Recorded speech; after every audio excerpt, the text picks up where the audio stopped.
prequel to the live-action remake of the Hamlet retelling that ripped off Kimba the White Lion, drops in theaters this weekend. So let's talk about it.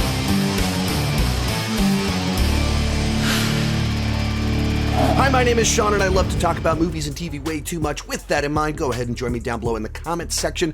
Let me know, what did you think about Mufasa, and give me that point of reference. What do you think about the original Lion King? What do you think about the 2019 live-action remake? All of that fun stuff. And let's get started with the good. Now, when it comes to the Lion King, the original Lion King is my favorite animated film of all time.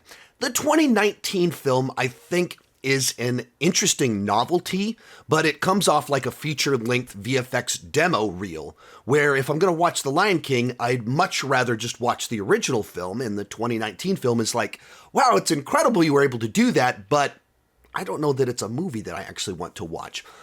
So, the reason I say that, give that point of reference, is that this movie tells a new story in the world of The Lion King.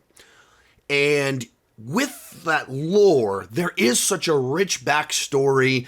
It feels like there's more tales to tell around every corner about what is this relationship between Mufasa and Scar, and what came before, what came after. And because you love the characters, there's more you want to learn about in this world, and thus this movie continues to explore the world of The Lion King. Whereas with 2019, if I'm in the mood for that story, I'm just going to watch the 1994 film. This is telling a new story. It's going to a different point in time in each of the characters' lives and exploring more of these rich stories about nobility, betrayal, of legacy, of nobility, all of that. And that's something that I was hoping to get from this movie. Something fresh, new, and different.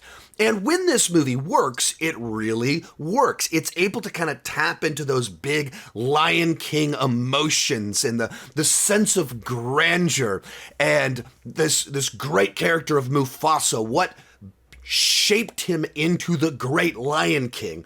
And what did that look like? And it has these moments all along the way where you're like, yes, that's it right there.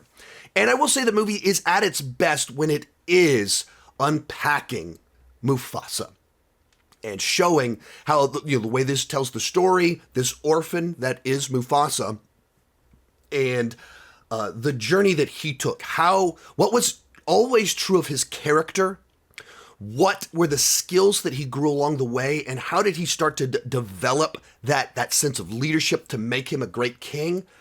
That's where this movie excels. Tapping into the title character, Mufasa, when it focuses in on that, we have a winner on our hands. And from there, the way the story's kind of told, I'm not an expert on the non-1994 aspects of The Lion King, but I have seen some of The Lion Guard. I have seen Lion King 2, and it touches in on some of those characters and things like that. It fits into it. It's not trying to erase those other pieces of Lion King mythology. Kind of puts us in the middle of that. And the main body of the story is being told through the segment set after the events of The Lion King. And the tale is being told to Simba's daughter. And so you get some nice touches from some returning characters from The Lion King while going back in time and telling this story. Other thing you want to talk about with them is the animation here. We call it live action because it really does look so close to real life. And there's so many shots in this where I was just thinking that every blade of grass we're seeing, every hair had to come from somewhere. Some amount of programming at some point in time to create the simulations to do all this. This is tremendous. There's so much motion. There's so much in everything. And it's such a high percentage of it is totally believable. You buy into it. And kind of going back to what made 2019 cool, the simple fact that we're able to create something at this level is still kind of jaw-dropping in a sense that this degree of computer animation is a possibility in the world that we live in. Makes all the movies that have bad CGI, puts them to shame, but there's so much in here that really does look tremendous. And as an improvement over the previous film, where it seemed like they were trying to do too much of photorealistic animals, and photorealistic animals don't emote, I think they heard that criticism and they tried to correct it here, where maybe the eyes are a little bit bigger. When they open them, they emote more. There's more smiles, and you just kind of have more movement in the faces of the animals that replicate the emotions of a human to bring more life into it. It feels less dull in like a VFX demo reel that's like a cool novelty but not a great idea. And this feels more like you're capturing some of that lively animation in the faces. And it's obviously for the better to do that. And you don't watch it and think, oh, this doesn't look photorealistic. That lion is smiling. No, you just see a character smiling that happens to be a lion. Another thing to talk about on the positive here is that Barry Jenkins, the director here, brings in a lot of creative flourishes in how he visualizes things, to where that, going back to 2019 again, there was a certain sense in which it seemed like they were trying to make it just feel so photorealistic that they didn't want to do anything that would break that. And here, Barry Jenkins kind of feels the freedom to use more creativity in the visualizations, certain transitions, and just there's a more artistic flair to this film.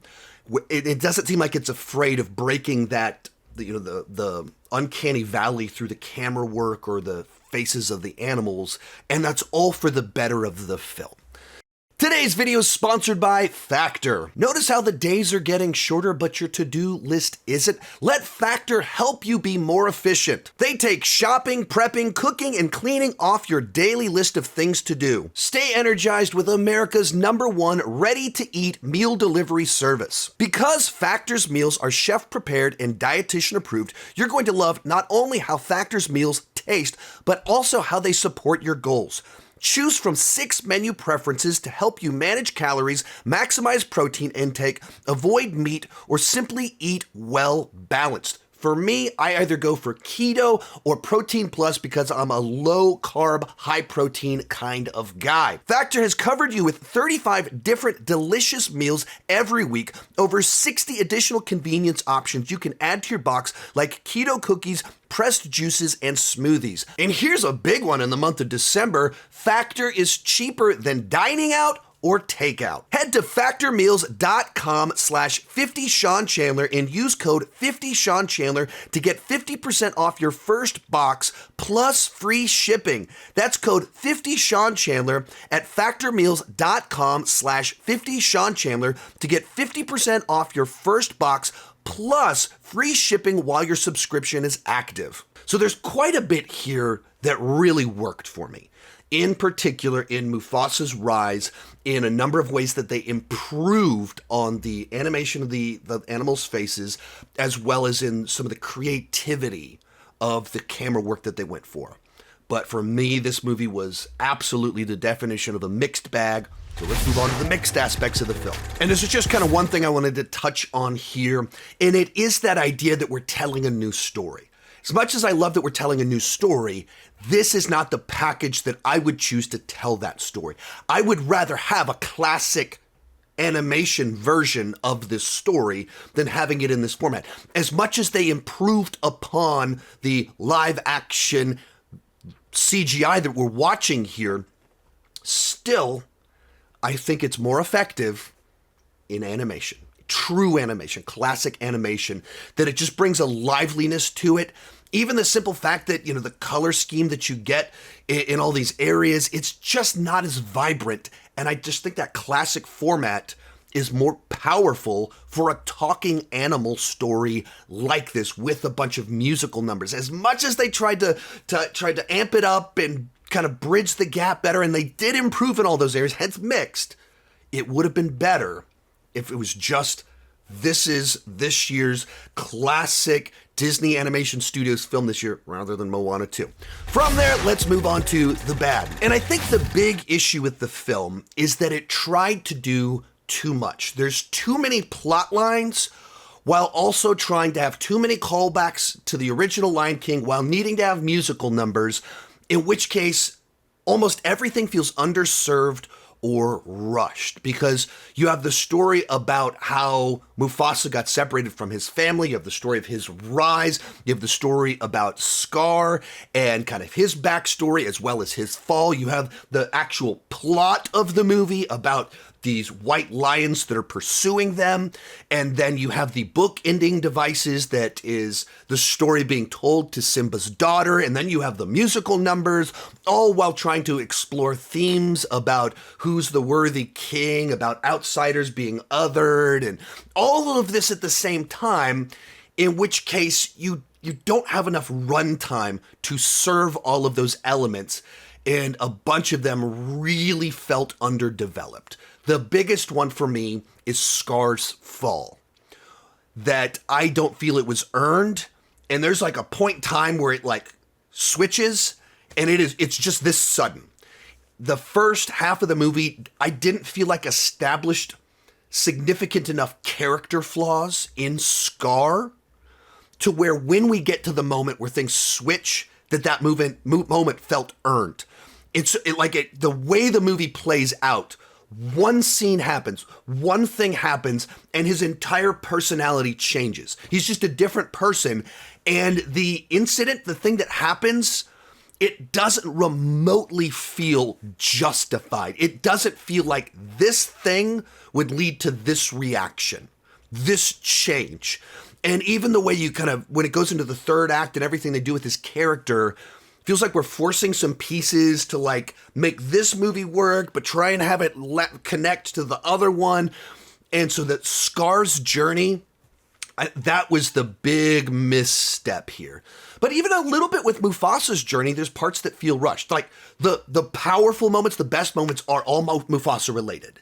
But there's like a moment in the film where some really important stuff happens for Mufasa in his rise to king status, and you went, wait, this is way too sudden. This is like, that would not justify this. Like you have to earn what just happened. This is too big.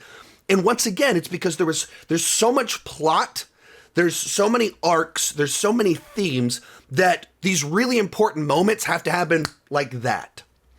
One of the things that rewatching the original Lion King just last week that really stuck out to me is that it's such a focused movie and very efficient, that every important element that we need to know about Simba is communicated so efficiently through an interaction with his father and then a song communicating something about his insides.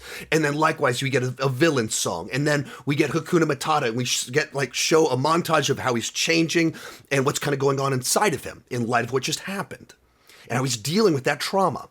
It's very efficient and it's very focused. There's only, like, the plot is very straightforward. And here there's all of these different things and it's less focused. So it's just like there's so many things happening. And instead of it feeling like efficient storytelling, it's scattered storytelling and rushed storytelling.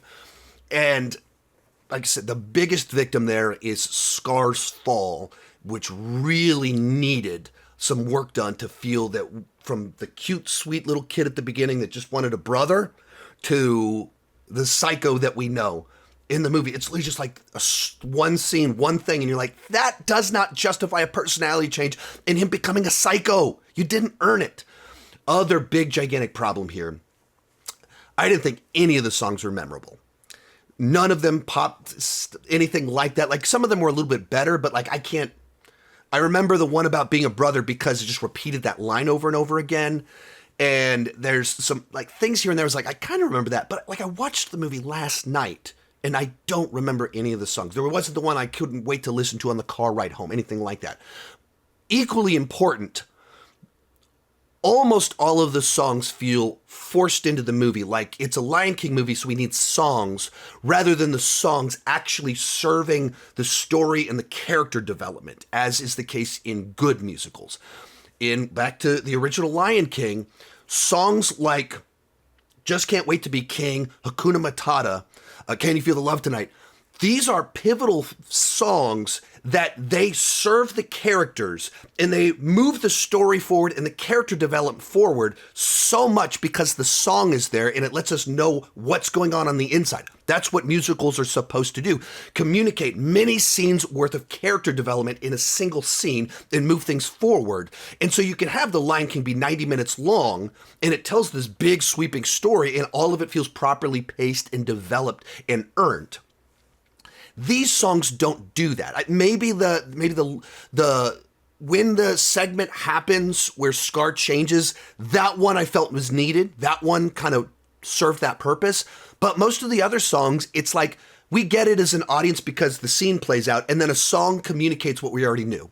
Like we have to have a song there, but it doesn't actually develop the characters or move the story forward outside of, like I said, maybe the villain song, maybe the song when the Scar change kind of takes place.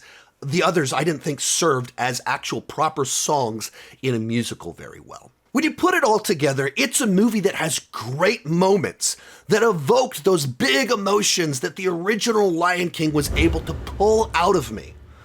But the movie overall is very much a mixed bag, where there's too many plot lines, in which case it's too scattered. I appreciate we're telling a new story, so I think this one is much more rewatchable than the 2019 film. I think they improved upon the animation and what they were trying to do with this format and how to still have some of the creative flourishes that you get in animation, but in this other format.